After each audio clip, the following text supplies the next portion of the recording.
Du jour. Eh bien, écoutez, bienvenue à tous sur ce live classroom. Nous allons commencer aujourd'hui. Je suis accompagné de Xavier Rosso, instructeur Autodesk, pour parler de Fusion 360. J'ai avec moi une bonne partie de l'équipe F3DF, Benjamin de Paris, Loïc de Lyon, et aujourd'hui, nous allons être ensemble pour à peu près 1 heure. Et pendant ce live, on va répondre à une question qui a été posée plusieurs fois lors des précédents lives. Vous nous avez demandé si on pouvait aborder l'aspect rendu 3D dans Fusion 360. Et eh bien, votre demande a été entendue et on a demandé à Xavier de pouvoir rentrer dans un cas d'application. Pour certains, ce cas d'application est connu puisqu'on a repris la création de la Google Home Mini qu'on retrouve dans le e-learning F3DF. Donc certains sont, je sais, en train de le suivre, d'autres peut-être en entendent pour la première fois parler. Eh bien, nous allons être ensemble. J'ai demandé à Xavier de prendre entre 20 à 25 minutes, voire déborder un petit peu plus s'il faut, pour pouvoir mettre en place ce workshop. Je vous propose de démarrer vos logiciels Fusion 360 pour être en direct et essayer de réaliser en même temps les manipulations, ou en tout cas de vous mettre sur votre logiciel pour suivre au mieux. Et on gardera un temps important pour vos questions. Donc, préparez, faites chauffer la zone de chat. Vous pourrez aussi ouvrir vos micros à ce moment-là. Ça sera avec grand plaisir. Xavier attend beaucoup de questions sur ce module, donc allez-y. Je vous rappelle que ce live est en direct. Il est également diffusé sur YouTube. Vous pouvez partager, il est ouvert à tous. Et nous sommes dans la 6e semaine de live. Et oui, ça dure. Et c'est un plaisir pour nous, en tout cas, d'être avec vous tous les jours à 14 heures pour ces lives. Et nous vous avons concocté un programme assez sympa cette semaine, puisqu'il va être dédié pour l'industrie à Fusion 360. On a eu d'autres questions qui ont été posées, on y répondra, notamment sur le rétro-engineering. Donc voilà, restez connectés, regardez les messages sur votre collection e-learning, mais aussi sur les réseaux sociaux. On pourra continuer à parler de Fusion 360.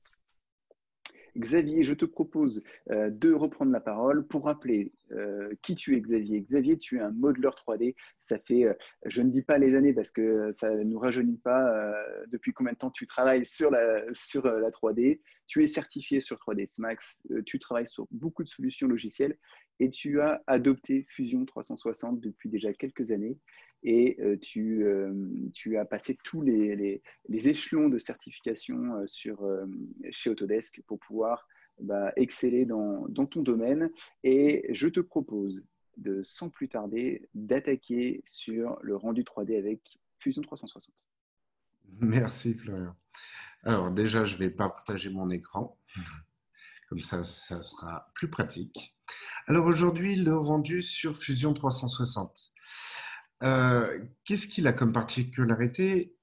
Sa particularité, c'est que c'est un petit outil assez pratique, très bien fait, et qui pourra parler autant aux débutants qu'aux experts de la 3D sur d'autres logiciels, par exemple, puisqu'en fait, vous allez pouvoir marcher avec des matériaux et des environnements un peu préfaits, bien qu'il y a quand même toujours un peu de réglage. Mais pour les experts, vous pourrez aller un peu plus loin en travaillant chaque matériel de façon un peu poussée à l'aide de maps.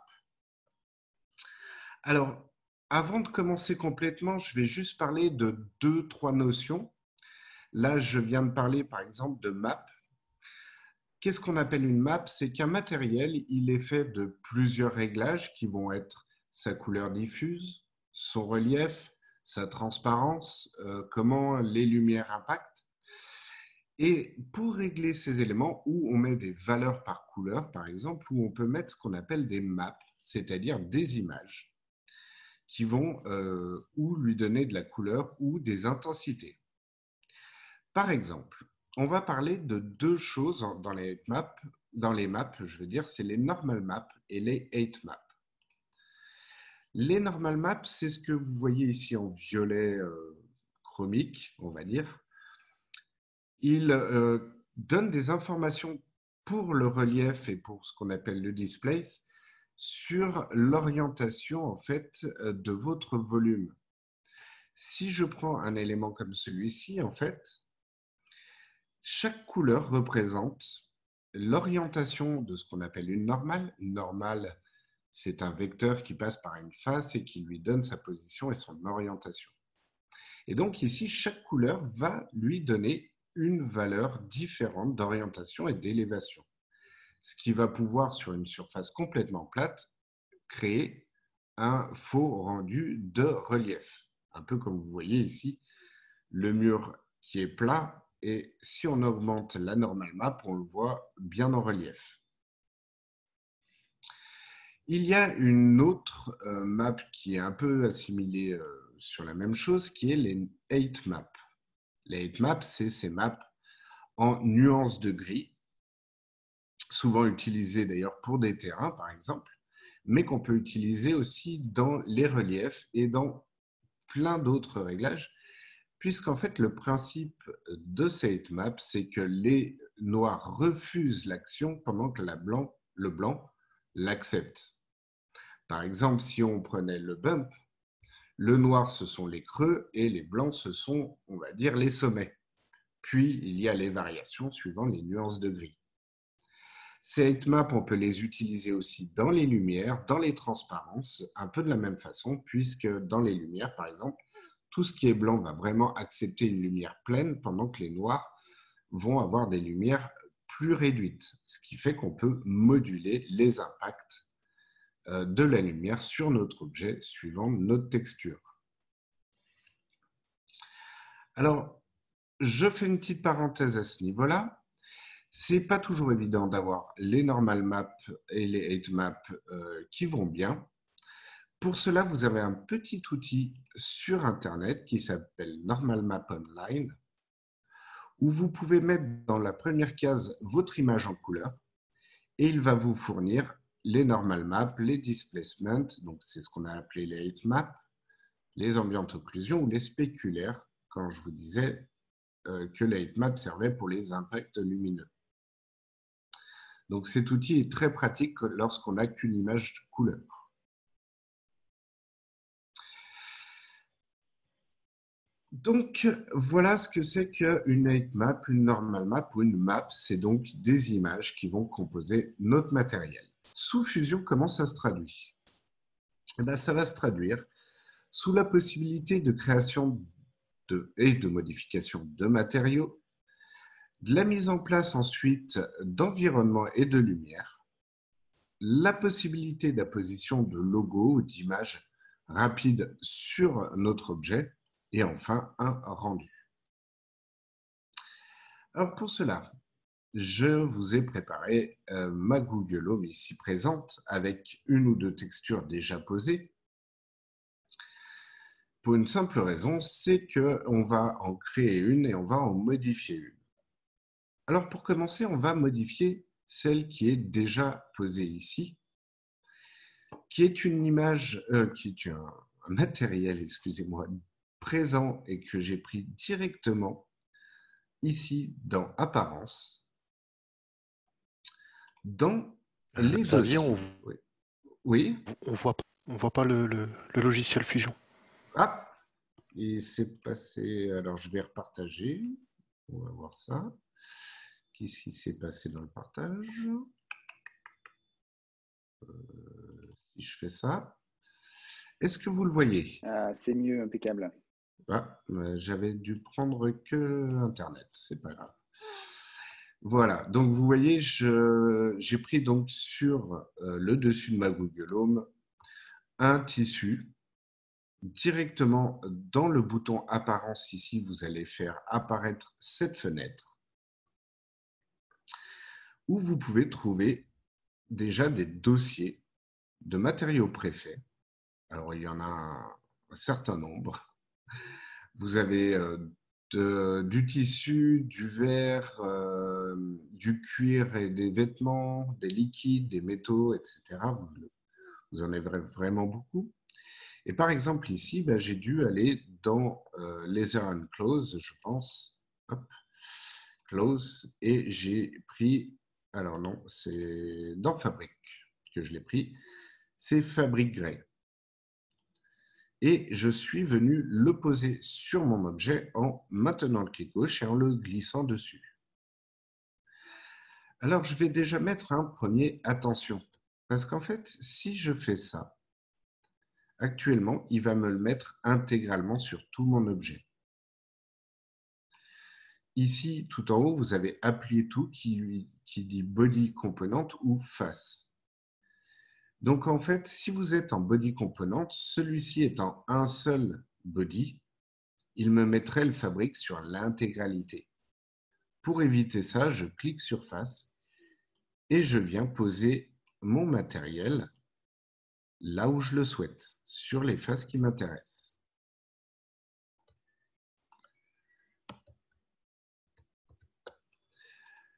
Ensuite, le problème, c'est que dès que vous allez avoir des objets un peu complexes, autres que cubes, cylindres ou sphères, votre texture risque de ne pas s'appliquer correctement. Vous le voyez ici au centre de ma Google Home, ma texture est très étirée.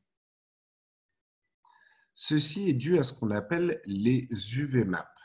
En fait, en 3D, lorsqu'on parle de texture, il faut savoir que les textures s'appliquent par rapport à des UV maps.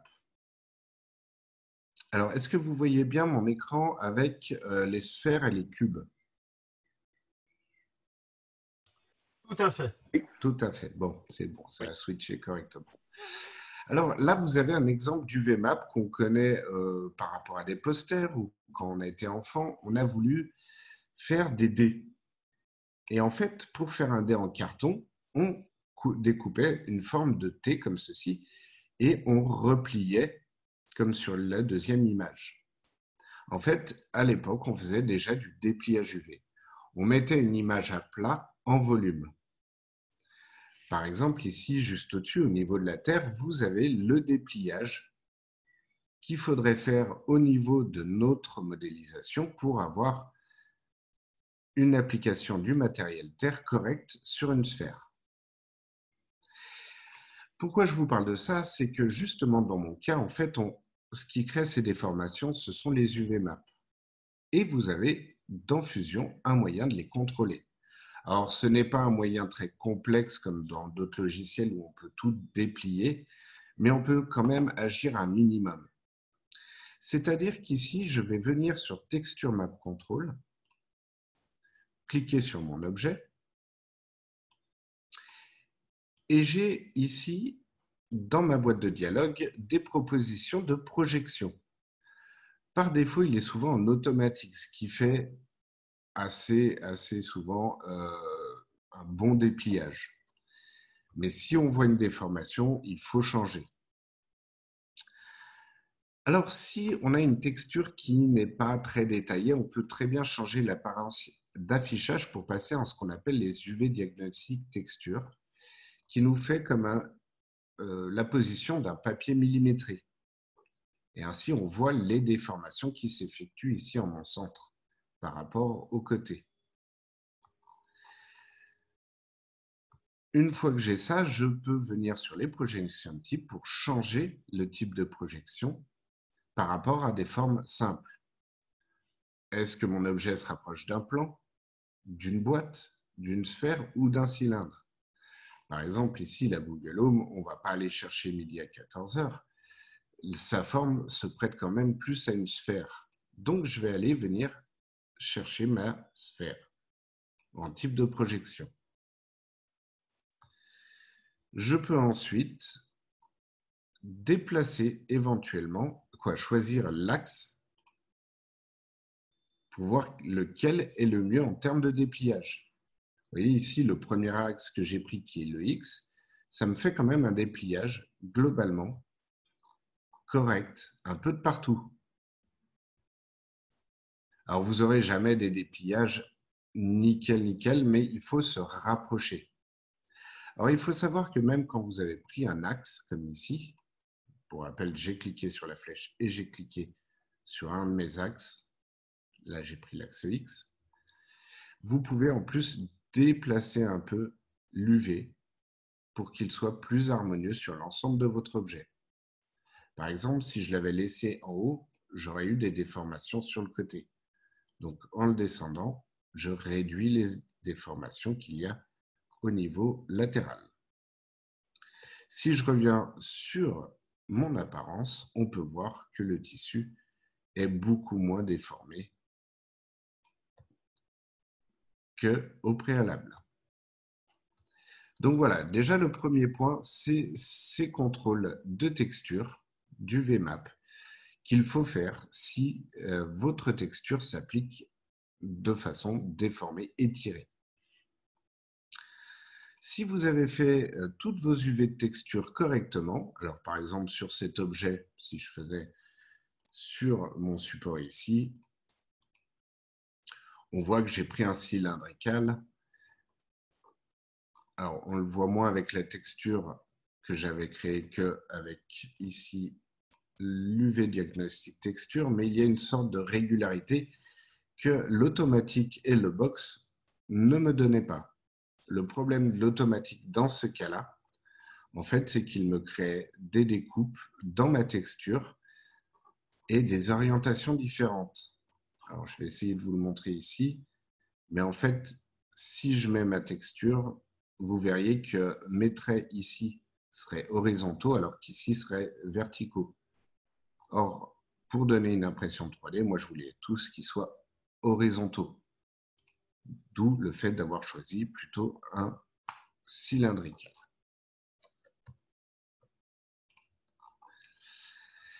Alors ensuite, pour les matériaux, comme je vous disais, on rentre dans l'apparence. À noter quand même qu'il faut bien distinguer l'apparence des matériaux physiques. Dans Fusion, vous avez des matériaux physiques qui agissent lors des simulations, lors de l'usinage, lors de plusieurs choses.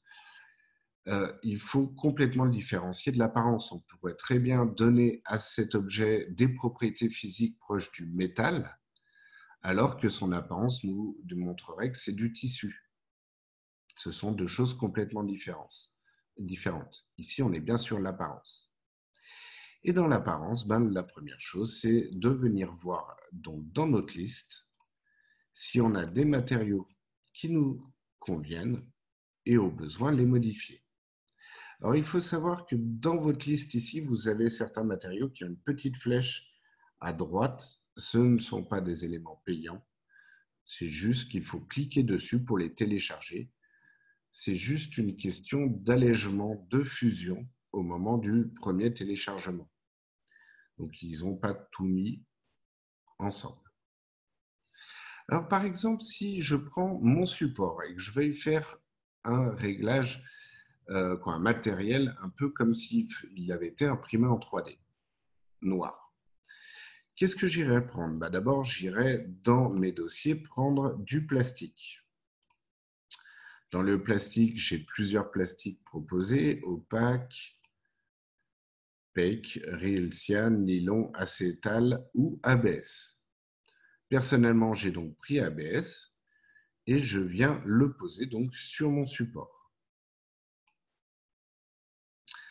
À ce moment-là, il apparaît dans la fenêtre du haut ici et je peux double-cliquer dessus pour rentrer dans les réglages. Vous avez les réglages, on va dire, simplifiés, où on peut déjà régler la couleur, où on peut régler aussi ce qu'on appelle le roughness, c'est un peu du grain, ce qui va casser en fait la netteté des réflexions. Ça va aussi permettre à ce que la lumière se diffuse plus sur le matériel, c'est-à-dire n'impacte pas qu'à un petit endroit, mais se répartit un peu plus uniformément. Vous avez la réflectance qui est en fait la réflexion. Donc, par exemple, un objet complètement brillant, miroir, c'est un roughness à 0. Et une réflectance au maximum, à 0,08 pour le coup. Et on voit du coup qu'il y a une réflexion ici. Si je veux un objet mat, on va être plutôt à l'inverse, c'est-à-dire le roughness au maximum et la réflectance au minimum. Alors après, vous avez certains réglages propres aux matériaux. Vous pourriez avoir la transparence du verre si c'était un verre.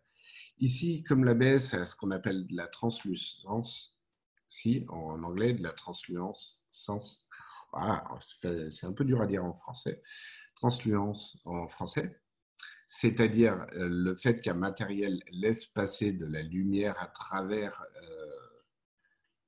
lui sans être transparent. Par exemple, nous en avons sur la main ou sur notre corps, partout où nous n'avons pas de cartilage entre les doigts, les oreilles. Elle laisse passer de la lumière sans dire d'être transparent. Ici, l'ABS a un réglage de translucence, du coup, que l'on peut modifier.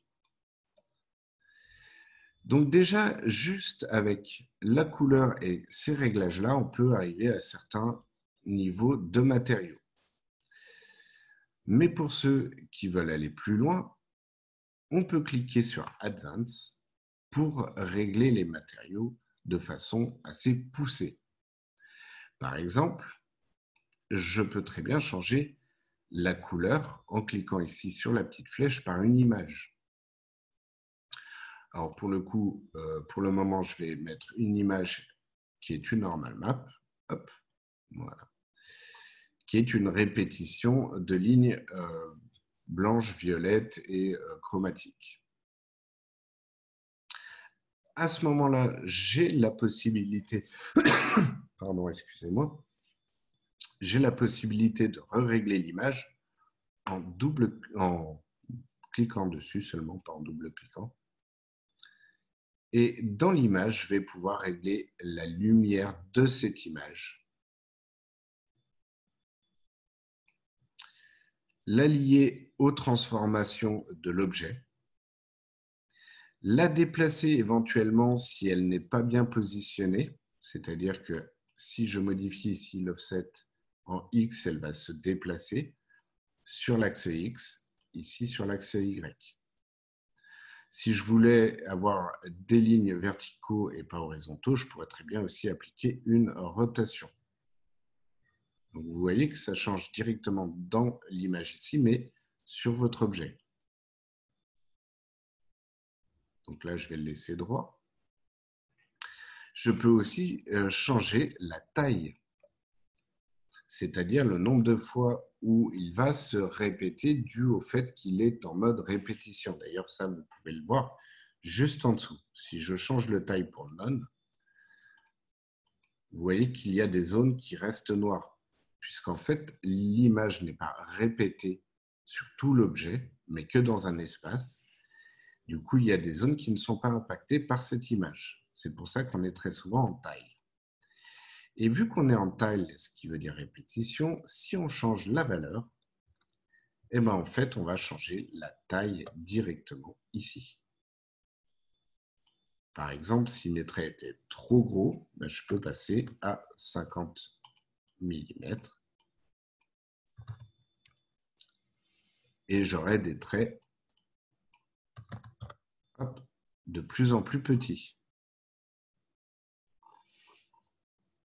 Donc tout ça, c'est dans l'image ici. Ensuite, on retrouve, comme dans les réglages, on va dire, simplifiés, la réflexion et le roughness, donc le grain, pour passer du mat au brillant. Je retrouve ensuite les réglages de la transluance, c'est-à-dire la profondeur auquel il va laisser passer la lumière, ou encore la couleur que ça va prendre. Si on prend de la peau, c'est plutôt une grande profondeur, puisqu'on pourrait aller jusqu'à 4 mm sur de la peau, mais avec une couleur qui tendrait vers le rouge, orangé. Ici, à vrai dire, je suis sur du noir, et je ne vais pas vouloir une grande transluance, donc je vais réduire le def, et ici, je pourrais très bien passer sur un gris. Voilà, un gris un peu foncé.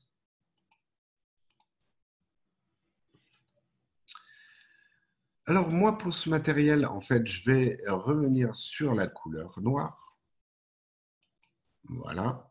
Et ce que je voulais lui rajouter, c'est du grain, du relief, pour lui faire croire qu'il y a bien eu impression 3D, donc toutes ces strates. Pour ça, je vais aller dans relief, je vais cocher relief, aller chercher l'image qui m'intéresse, qui est ma répétition. Je vais faire ouvrir. Et on peut déjà voir qu'il y a un certain nombre de répétitions. Alors le problème, c'est qu'on voit qu'il y a une petite coupure ici. C'est dû à la taille que j'ai à ce niveau-là. Je vais plutôt l'augmenter, surtout sur l'axe, normalement ici, des X. Donc je vais casser mon lien qui garde les proportions et je vais lui demander de se mettre à 100. Voire un peu plus même, 200. Voilà. Si vous regardez la mise à l'échelle, contrairement à d'autres réglages comme la translucence ou la couleur, j'ai un troisième réglage qui est la depth, la profondeur. En fait, ça, c'est la force que va avoir ici mon relief. Quelle épaisseur, on va dire, va avoir mon relief. Donc, si je veux le voir, je peux augmenter l'intensité en augmentant les millimètres. Donc là, je vais lui mettre, on va tester un 200. Et je vais faire Done pour que ce soit bien pris en compte. À ce moment-là, je peux revenir sur ma réflexion. Je voudrais qu'il n'ait que moyennement de la réflexion. On va le passer ici à 0,4. Le ROFNEF, on va le passer à 0,5 pour avoir quand même une diffusion de la lumière. Et j'ai créé ici une texture. Je fais OK. Cette texture, on la retrouve donc dans mon In This Design. Il faut savoir que quand je clique dessus, je peux la renommer. Je vais donc l'appeler support noir. Et si j'en ai besoin éventuellement dans d'autres projets, je peux très bien, avec un clic droit, l'enregistrer dans mes apparences ou dans mes favoris. Ce qui fera que je les retrouverai dans d'autres scènes et je pourrai les utiliser comme matériaux. Ça, c'est très pratique si on veut travailler plusieurs matériaux en avance qu'on utilise fréquemment et ne pas avoir à les régler à chaque fois. Donc là, je vais la mettre dans Copy to My Apparence. Ensuite, pour la table et la partie grise ici, je ne me suis pas trop embêté. J'ai surtout trouvé le type de matériel que j'avais besoin. Par exemple, pour la table, je suis allé dans Wood. J'ai pris un mahogany où j'ai réglé l'échelle, ce qui règle ici les nervures. Donc, j'étais autour de 41. J'ai changé la rotation puisqu'au départ, il était dans ce sens. Or, je le voulais dans la longueur. Voilà.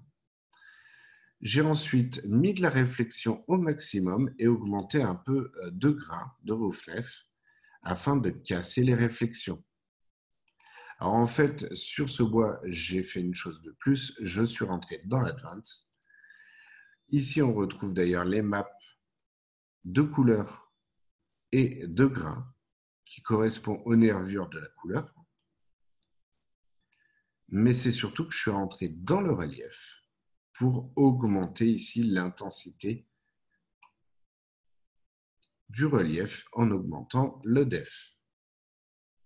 Alors des fois, n'hésitez pas à aller un peu loin pour voir quel effet cela va donner, puis revenez un peu en dessous pour avoir la vraie valeur. Ici, on voit qu'à 10, ce serait vraiment trop fort, alors que peut-être qu'à 5 mm, on serait plutôt bien, voire même 2 pour le coup. Voilà, là, on est bien. Alors, la petite chose à savoir, c'est que tous ces réglages, déjà, il vaut mieux les confirmer à chaque fois avec Done et OK, sous peine de les perdre. Mais en plus, on peut visualiser en même temps qu'on les fait grâce à cette petite partie qui s'appelle InConv Render, qu'on pourrait appeler les rendus progressifs, c'est-à-dire qu'en fait, si je clique sur Play, en bas à droite, j'ai une petite barre de temps qui va apparaître. On peut déplacer, on pourrait appeler ça la cible, le but à atteindre, qui est cette petite flèche. Là, il est sur excellent, je pourrais l'envoyer jusqu'à finale. Et en fait, il va se rendre progressivement jusqu'à arriver à ce final. Mais en fait, ce rendu, il est très avantageux parce qu'en fait, il va se relancer dès que je vais faire un changement dans ma fenêtre de travail, ou d'orientation, ou de matériel.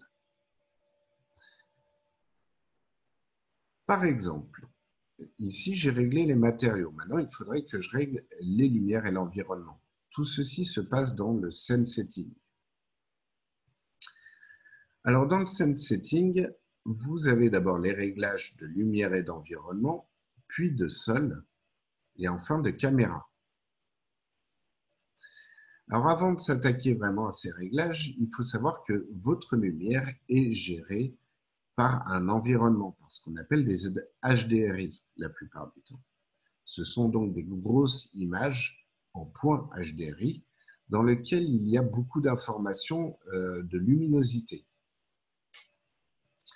Alors, à savoir que ces HDRI, vous en trouvez très facilement sur Internet en tapant sous Google HDRI. Et vous allez avoir déjà un premier, pas GDRI, mais HDRI, qui est HDRI Even, où vous avez déjà dans la partie HDRI beaucoup d'HDRI gratuits. C'est exactement ce que j'ai fait dans mon projet, puisqu'en fait, vous avez dans votre environnement des HDRI déjà donnés. C'est ce type d'HDRI qui sont des HDRI de studio, c'est-à-dire qu'il y a un fond neutre gris avec des impacts lumineux blancs, mais vous pouvez le changer avec des HDRI d'extérieur. Par exemple, le plus courant qu'on utilise, c'est le Plaza. Là, on va avoir des impacts de couleurs dues à l'environnement. Le bleu pour le ciel, le blanc va gérer la lumière et les pavés vont se refléter par-dessous. Sauf que vous pouvez voir qu'on a quand même un nombre limité et pas toujours idéaux, puisque le Snowfield fait quand même une lumière très plate. Donc moi, qu'est-ce que j'ai fait pour ce projet? En fait, je suis allé sur HDRI Even, j'ai trouvé en indoor des textures d'intérieur. J'ai pris une texture d'appartement, un peu de ce style-là. Il doit être un peu plus bas. Ça doit être celui-là ou celui-là.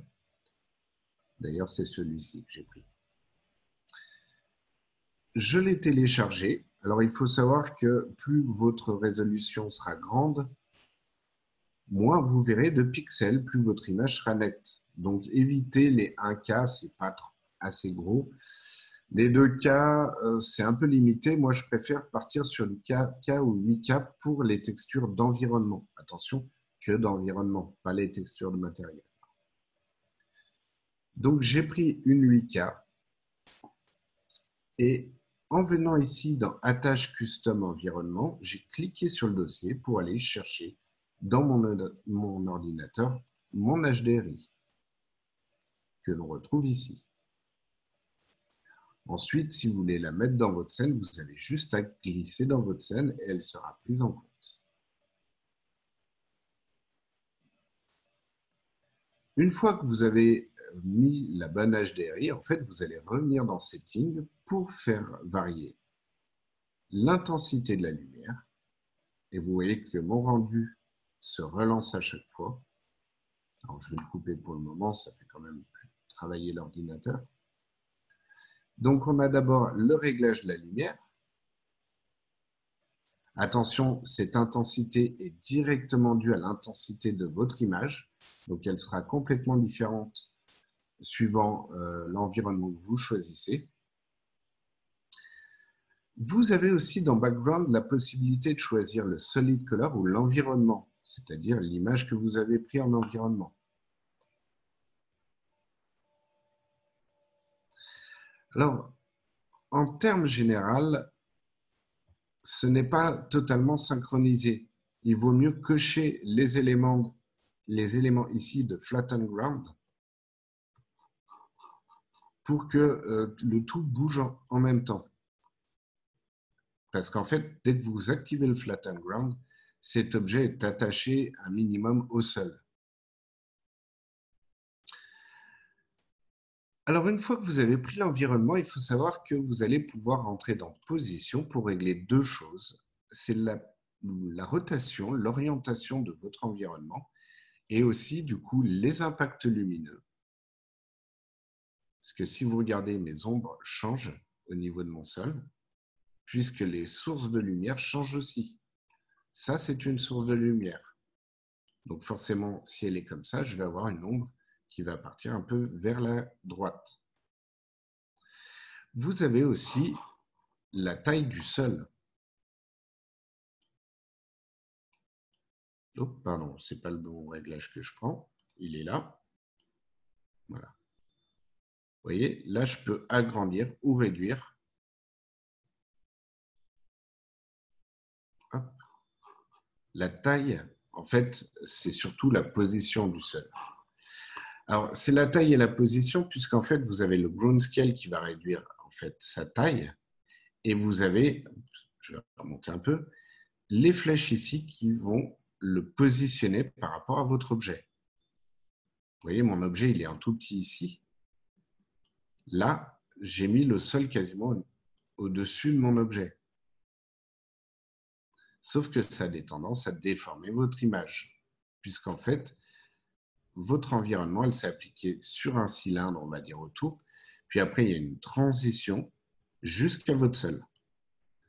Donc, suivant la hauteur où vous réglez votre sol, votre image sera déformée dans ces zones-là.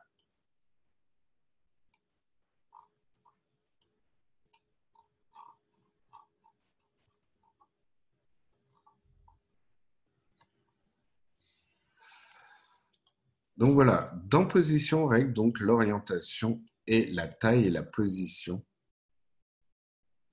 de votre sol. Ensuite, dans le sol, vous pouvez très bien, alors là, vous ne le verrez pas parce que mon objet n'est pas au niveau du sol, mais vous pourriez activer la réflexion, ce qui ferait une réflexion dans le sol de votre objet. Toujours très intéressant. Et cette réflexion, vous pourrez la casser en rajoutant du grain toujours sur le sol. Donc là, comme j'ai mis une table, si je voulais faire la même chose que réflexion en fenêtre, il faudrait que je rentre dans ce matériel, dans le bois, et que je règle, pareil, la réflexion et le roughness pour avoir plus ou moins de réflexion. Une fois qu'on a réglé tous ces éléments, qui sont vraiment votre base, vous allez venir régler la focale de votre caméra.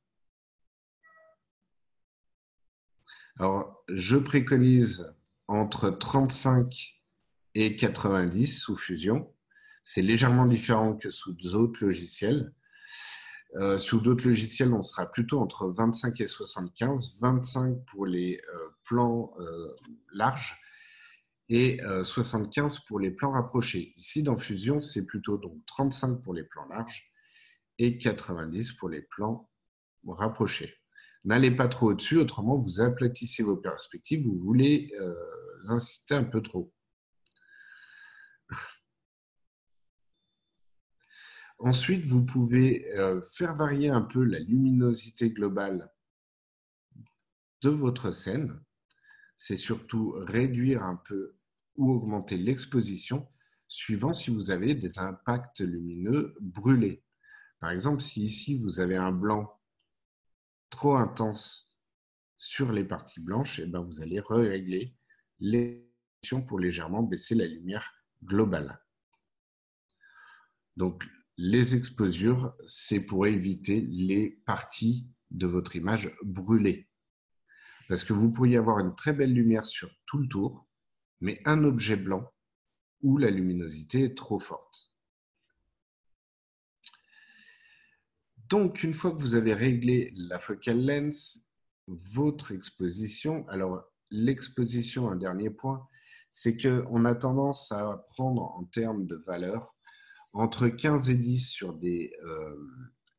des rendus de lumière du jour et entre 6 et 2 sur des rendus de nuit.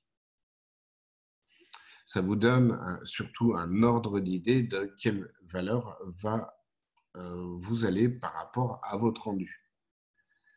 Mais après, on n'est pas contraint à ces valeurs, il faut surtout jouer pour avoir la bonne luminosité que l'on souhaite. Et lorsqu'on a fait ça, il nous reste une dernière chose qui est le depth of field, qu'on appelle l'approfoteur de champ, qui est en fait le fait de flouter les objets qui sont derrière notre objet principal ou devant.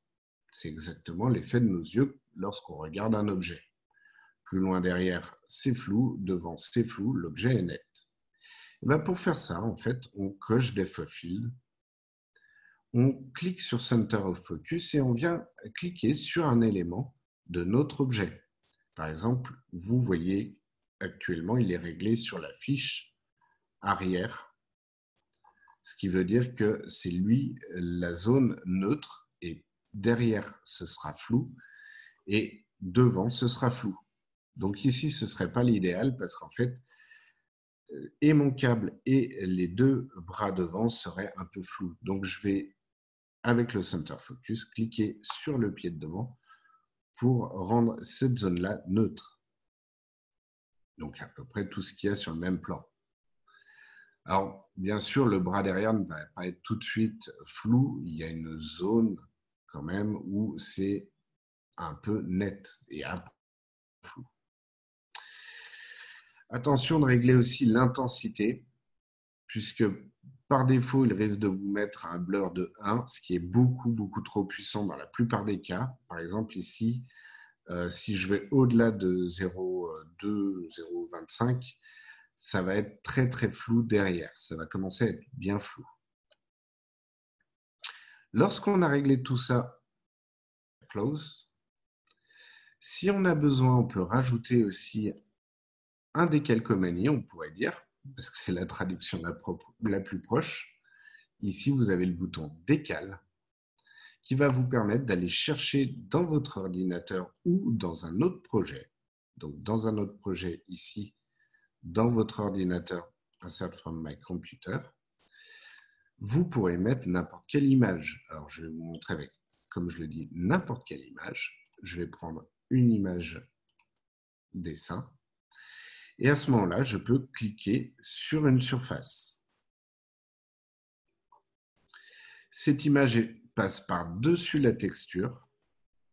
Elle est lisse par rapport à une texture qui, elle, ne le sera pas. Et au besoin, je peux changer son opacité pour la mélanger justement avec la texture de derrière. Je peux aussi l'agrandir, la tourner ou la déplacer. Alors vous voyez qu'ici, elle se propage, alors que je l'avais mis sur cette face, sur les autres faces. Ça peut être restreint en décochant Chain Face. À ce moment-là, elle ne sera localisée que sur la partie ici que vous avez sélectionnée. Alors à quoi sert ce décal? Par exemple, il est très pratique pour mettre un logo.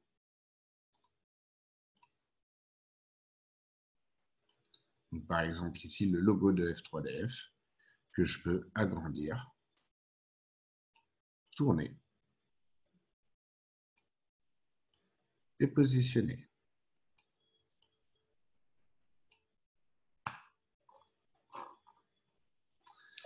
Lorsqu'on a mis en place tous ces éléments, on peut venir dans la dernière partie qui est le render. Et ici, vous avez deux possibilités de rendre qui sont cloud ou local. Le cloud utilisera les ordinateurs d'Autodesk, alors que le local utilisera votre ordinateur. La différence, elle se trouve ici, c'est que les clouds, les ordinateurs d'Autodesk, ça coûte des crédits.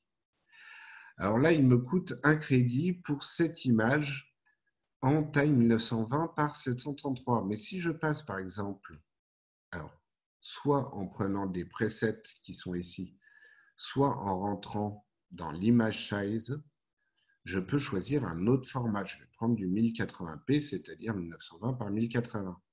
Et tout de suite, vous voyez que le crédit s'est mis à jour. C'est une taille plus grande, donc le rendu me coûtera plus cher. Alors, au niveau de ces réglages, vous avez bien sûr la taille, c'est-à-dire la qualité de votre rendu. L'image ratio, on va rarement le triturer, c'est surtout pour changer justement le ratio de votre rendu. Si vous prenez un 1920 par 1080, vous êtes en 16/9. Si vous mettez en 1/1, vous serez à du 1920 par 1920, par exemple. Et on peut choisir l'exposure control si on en a mis des différents, mais ici, c'est souvent en natif pour le moment. Dernière information, c'est que lorsque vous êtes en cloud, vous avez deux qualités, standard ou final.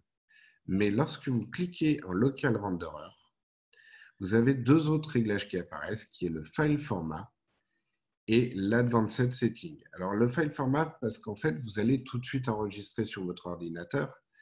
Donc, il va vous demander maintenant le format de sortie et pas plus tard. On a le JPEG, qui est une haute qualité, mais complètement compressé. Le PNG et le TIFF, qui sont moins compressés et qui donnent la possibilité d'utiliser les transparent background. C'est-à-dire qu'ici, je ne serai pas obligé d'avoir mon environnement. Si je coche transparent background, je vais juste avoir mes objets, mode de rendu, avec cette ambiance. Mais ici, j'aurai ce qu'on appelle la couche alpha, que je vais pouvoir utiliser pour enlever le fond et pour le remplacer par un autre. Ou par exemple, pour mettre cet objet dans un catalogue. L'autre réglage en local render, c'est que le final n'est pas à 100% du rendu, il est à 75%. Si je clique sur Advanced Setting, on voit que je suis qu'au final, à 75%, mais je peux passer en excellent, c'est-à-dire 100% du rendu. Dans les cas du cloud, lorsque vous allez faire render, il va envoyer ce rendu sur les ordinateurs d'Autodesk, il va le rendre et puis vous le renvoyez. Vous allez l'avoir sous ce format-là, par exemple.